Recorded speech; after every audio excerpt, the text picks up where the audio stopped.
Hello दोस्तों, आज discuss करेंगे फिजिक्स का एक कॉन्सेप्ट पॉजिटिव वर्क। उसके बाद नेक्स्ट वीडियो बनाऊंगा मैं नेगेटिव वर्क, देन उसके बाद में अगला वीडियो बनाऊंगा मैं जीरो वर्क। तो इस प्रकार से हम वर्क को आज डिफाइन करेंगे। पॉजिटिव वर्क के बारे में हम डिस्कस करेंगे क्या होता है। तो सबसे पहले हम डिस्कस करेंगे वर्क फिजिक्स को के अंदर पढ़ा कैसे जाता है, उसका कॉन्सेप्ट क्या होता है। तो देखिए, इसके अंदर सबसे पहले इमोशनल की कोई वैल्यू नहीं होती है। मान के चलिए मैंने आपसे बोला आप कोई एक वेट लेके खड़े हैं, 1 घंटे तक खड़े रहे, कोई फ़र्क नहीं पड़ता। फिजिक्स की लैंग्वेज में वो कोई वर्क नहीं है। अगर मैंने आपको एक वेट दे दिया, आपके कुछ पॉकेट में मैंने कुछ वेट रख दिया, आप ऐसे साथ में लेके घूम रहे हैं, कोई वर्क नहीं कर रहे हैं। आप एक सूटकेस लेके ऐसे खड़े हैं, या मैंने सूटकेस ऊपर रख दिया, आप वहीं कंटिन्यूस खड़े रहिए। इमोशनली कोई वर्क नहीं है। मसल्स का थकना फिजिक्स की लैंग्वेज में वर्क नहीं कहलाता है। तो हमें सबसे पहले तो इमोशनल कॉन्सेप्ट दूर फेंकना पड़ेगा और उसके पीछे के लॉजिक्स को समझना पड़ेगा कि वर्क हम को कैसे करते हैं। तो देखिए, वर्क का फॉर्मूला होता क्या है दोस्तों। तो जय हिंद, वंदे मातरम। मैं वीरेंद्र माथुर मेरे इस मोबाइल नंबर के साथ में आपको वर्क समझा रहा हूँ। इससे रिलेटेड आपकी कोई भी क्यूरीज हो, कोई न्यूमेरिकल्स हो, तो मुझे जरूर इस नंबर पर बताइएगा। तो वर्क इक्वल्स टू में हम डिफाइन करते हैं फोर्स इनटू डिस्प्लेसमेंट।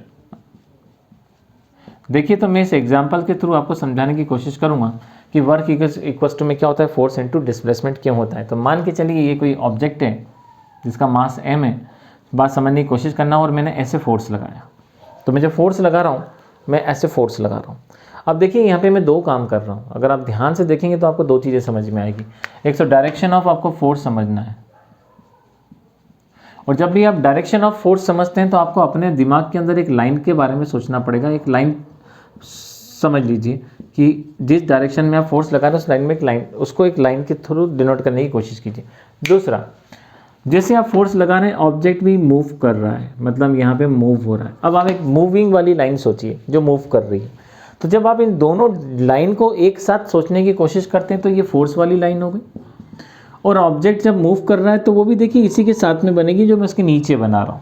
लेकिन हम जानते हैं दोनों लाइनें एक दूसरे के ऊपर ऐसे लाई कर रही हैं, लाइक दिस। आपने ऐसे फोर्स लगाया, ऑब्जेक्ट भी ऐसे डिस्प्लेस हो रहा है। तो देखिए, दोनों लाइनें एक दूसरे को कर रही हैं। आप मेरी बात को समझिएगा। अब देखिए, इन दोनों के बीच आपको एंगल दिख रहा होगा। अब एंगल जीरो है, एंगल दिख रहा है, एंगल जीरो है। अगेन आई रिपीट, एंगल दिख रहा है, एंगल जीरो है। इसका मतलब यहाँ पे ट्रिग्नोमेट्री का एक लॉजिक लगाना पड़ता है। ये मैंने इस प्रकार का एक स्ट्रक्चर बनाया, जरा ध्यान से देखिएगा। ये रहा एंगल और ये रहा 0 डिग्री, सॉरी थीटा। अब आप ध्यान से देखिए इस कॉन्सेप्ट को।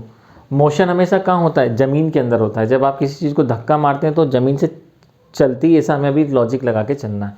इसका मतलब ये सरफेस की लाइन को रिप्रेजेंट कर रहा है। तो हम सरफेस की लाइन को क्या बोलेंगे, बेस। और ये फोर्स आप जो देख रहे हैं, एक बच्चा जब खिलौने को लेके चलता है धागे से, थ्रेड से बांध के, तो फोर्स ऐसे लगाता है और गाड़ी यूँ आगे की तरफ बढ़ती है। तो देखिए, ये डायग्राम आपको यहाँ नज़र आ रहा होगा।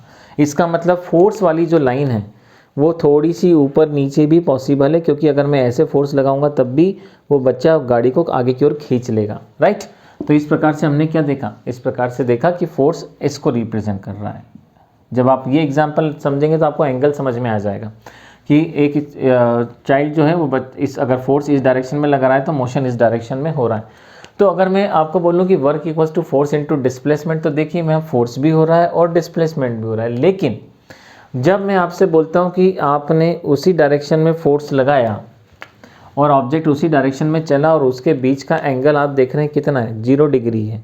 तो देखिए, यहाँ पे एंगल 0 डिग्री नज़र आएगा आपको, लेकिन यहाँ पे एक एंगल समझ में आएगा। तो बेस और हाइपोटेनस ट्रिग्नोमेट्री में कॉस थीटा को रिप्रेजेंट करता है। तो माय डियर स्टूडेंट, जब हम वर्क समझाते हैं तो वर्क इक्वल्स टू में होता क्या एक्चुअल में, फोर्स इनटू डिस्प्लेसमेंट और कॉस थीटा, ये इसको रिप्रेजेंट करता है। कॉस थीटा समझाना इसलिए ज़रूरी था कि आपको पॉजिटिव और नेगेटिव और जीरो वर्क समझ में आएगा। तो आई रिपीट अगेन, जिस डायरेक्शन में फोर्स लगा रहे हैं अगर डिस्प्लेसमेंट भी उसी डायरेक्शन में हो रहा है तो एंगल 0 डिग्री बना। लेकिन एक बच्चा अगर एक गाड़ी को खींच रहा है तो फोर्स ऐसा लगाएगा और हॉरिजॉन्टली गाड़ी क्या करेगी, मूव करेगी। तो उसके बीच ये दो लाइनें ऑटोमेटिक बन जाएंगी। तो अगर मैं एक राइट ट्रायंगल प्लॉट कर दूं तो ये आपको बेस और ये हाइपोटेनस, तो रेशो क्या मिल गया, कॉस थीटा का। तो कई बार बच्चे पूछते हैं कॉस आता क्यों है, ज़रूरत क्या है। तो इस कॉस की बहुत ज़रूरत है। तो 0 डिग्री पर भी वर्क होगा और अगर एंगल ऐसा कर दिया है तब भी क्या होगा, वर्क होगा। तो इस प्रकार से जो वर्क का फॉर्मूला होता है वो होता है फोर्स इंटू डिस्प्लेसमेंट, इंटू में कितना निकल के आया, इंटू में निकल के आया कॉस थीटा, ये हमने निकाला यहाँ से फोर्स वर्क का फॉर्मूला, पहली चीज़ हमने समझी, राइट। अब हम डिस्कस करते हैं what is the positive work. Positive work होता क्या है? तो देखिए, पॉजिटिव वर्क हम किसे बोलते हैं? बहुत सिंपल सी बात है, जिस डायरेक्शन में आप फोर्स लगा रहे हैं, देखिए मैं बार बार आपसे कह रहा हूँ, आपको लाइनें दिमाग में सोचना पड़ेंगी। जिस डायरेक्शन में आप फोर्स लगा रहे हैं और डिस्प्लेसमेंट भी उसी डायरेक्शन में हो रहा है, तो देखिए ऑब्जेक्ट ऐसे मूव करता जा रहा है, मतलब ऑब्जेक्ट की भी लाइन बनाइए आप तो वो भी ऐसे ही निकल के आ रही है, तो both the direction is the same. तो हम देखते हैं फोर्स का डायरेक्शन और डिस्प्लेसमेंट का डायरेक्शन दोनों क्या निकल के आ रहे हैं? सेम निकल के आ रहे हैं। तो उस कंडीशन में एंगल बताइए कितना निकल के आएगा? तो थीटा निकल के आएगा 0 डिग्री, राइट। तो आपने देखा कि यहाँ पे अगर मैं फॉर्मूला ऐसा लिख दूँ, work equals to force into displacement, तो इसका मतलब ये समझ में आ रहा है कि वहाँ पे एंगल कितना है? 0 डिग्री है। या फिर मैं एक एग्जांपल ऐसा लेता हूँ फोर्स का कि ये एक गाड़ी है, this is the any vehicle, और एक बच्चा थ्रेड से किसी स्ट्रिंग से इसको खींच रहा है, मतलब ये फोर्स लगा रहा है, और ये डिस्प्लेसमेंट देखिए ऐसा हो रहा है। इसी लाइन को मैं पैरेलल इसके बना देता हूँ, ऐसा हो रहा है। तो उस समय आप क्या देखेंगे? यहाँ से थीटा निकल के आ रहा है। अब आप देखिए ये बच्चा थ्रेड को कितना ऊपर करेगा? ज़्यादा से ज़्यादा इतना ऊपर करेगा, और इतना ऊपर करेगा, और इतना ऊपर करेगा।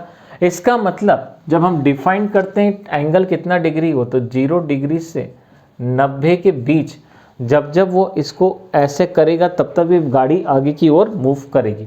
तो इसका मतलब हम पढ़ते हैं कॉस थीटा ग्रेटर देन 0 होता है इन वैल्यूज़ पे।